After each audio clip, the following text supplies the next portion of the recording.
mau ambil risiko, berhenti mementingkan diri dan perasaan sendiri. Sebaliknya fokus kepada keselamatan bayi yang bakal dilahirkan. Mereka yang memilih keselesaan serta ideologi sendiri berbanding keselamatan anak memang suka difahami.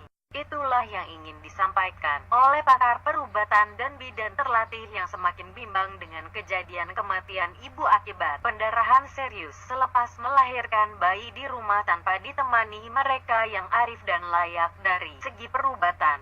Kelahiran bayi sepatutnya menjadi satu peristiwa yang amat menggembirakan buat sebuah keluarga, terutama ibu dan bapaknya. Bukannya diiringi titisan air mata selepas ibu yang sepatutnya mengasuh, membelai dan membesarkan anak kecil itu pergi buat selama-lamanya.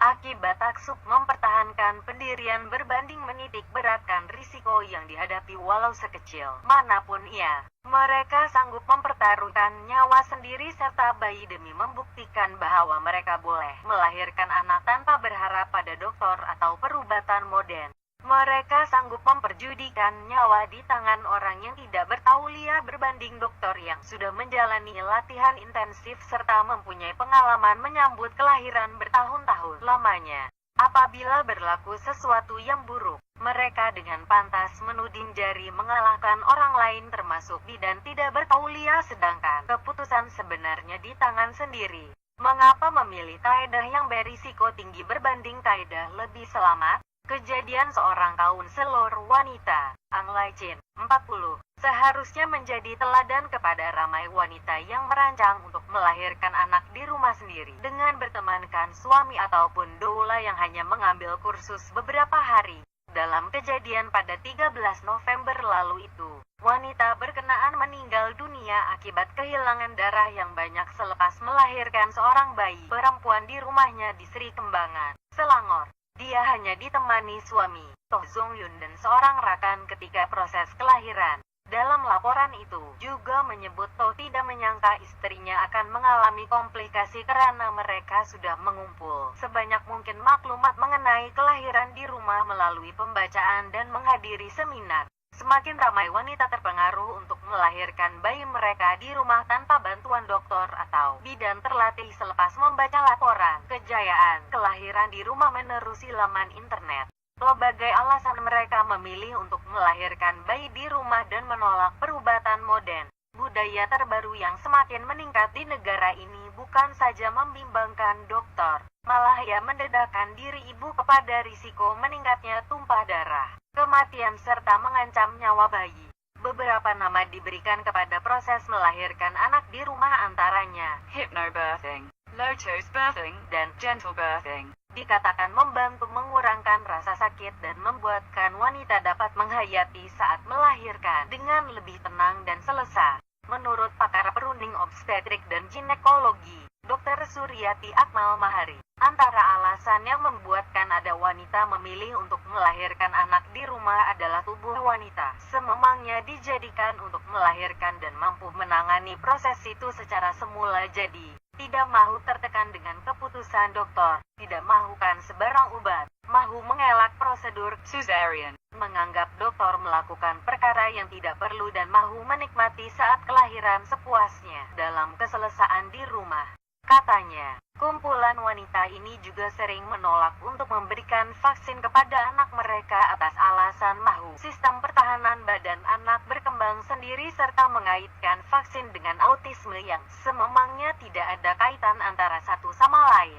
Peliknya, kebanyakan mereka yang terjebak dengan segala macam pendapat yang kadangkala tidak berasas adalah golongan wanita berpelajaran tinggi serta mempunyai kerja yang mantap dengan gaji yang besar. Oleh itu, faktor uang atau mahu menjimatkan kos bersalin di hospital tidak langsung memainkan sebarang peranan dalam keputusan mereka, tetapi lebih kepada terikut-ikut dengan budaya yang dirasakan terbaik. Alasan yang diberikan adalah ibu zaman dulu di kampung bersalin dengan selamat di rumah, namun tidakkah mereka sadar berapa ramai yang meninggalkan anak kecil mereka tanpa ibu?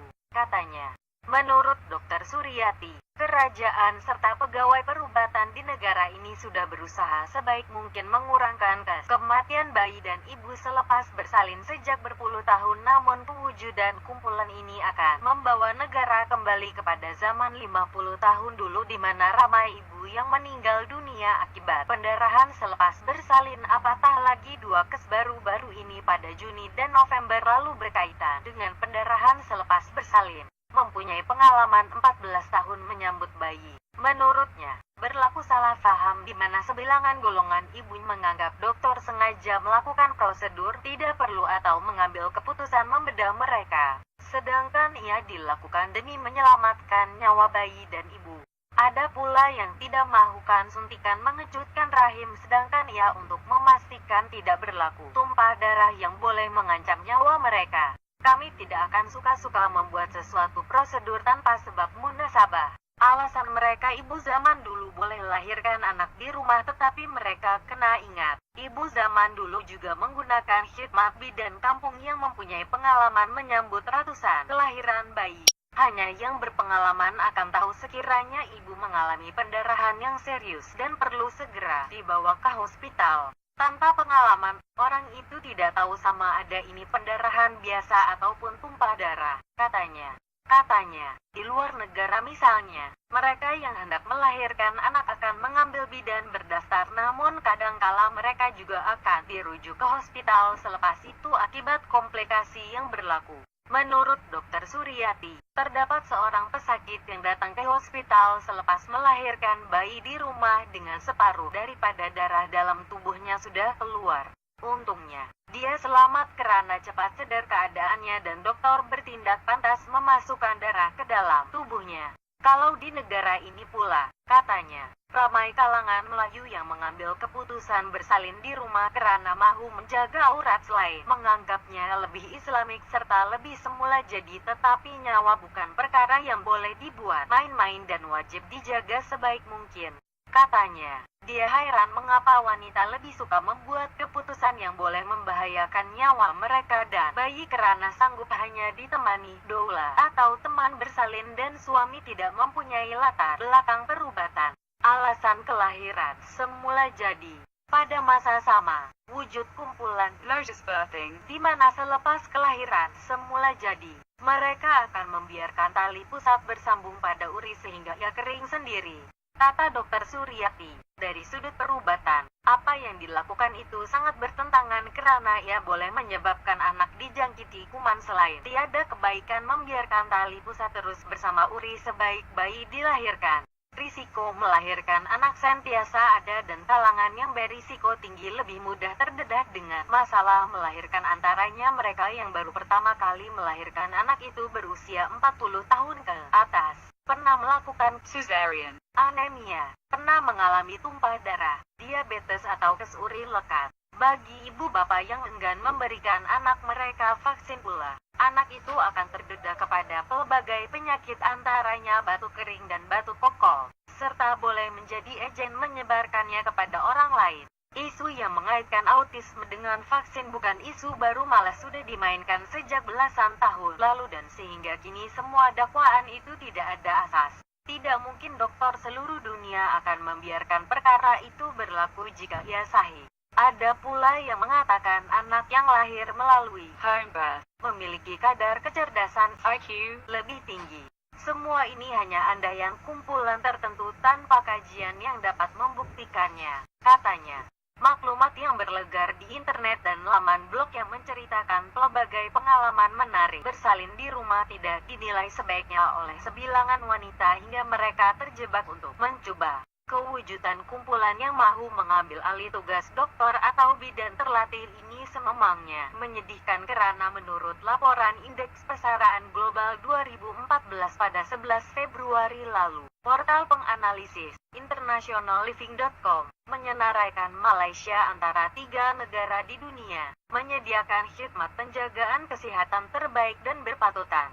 Laporan itu menyaksikan Malaysia di belakang Perancis dan Uruguay, selain mengetepikan negara lain seperti Spanyol, Italia, Ireland dan New Zealand. Portal itu berkata, indeks terbabit mengambil kira kos serta mutu perkhidmatan kesehatan disediakan setiap negara. Kajian, termasuk Malaysia berdasarkan kepada jumlah dokter dan pesakit. Perkhidmatan kesehatan Malaysia meraih 95 daripada 100 mata. Berikutan mutu pengamal perubatan negara ini sama taraf atau lebih baik berbanding mutu perkhidmatan di kebanyakan negara barat. Perancis mendahului Senarai terbabit dengan 97 mata, manakala Uruguay di tangga kedua dengan 96 mata, berdasarkan mutu perkhidmatan kesehatan disediakan.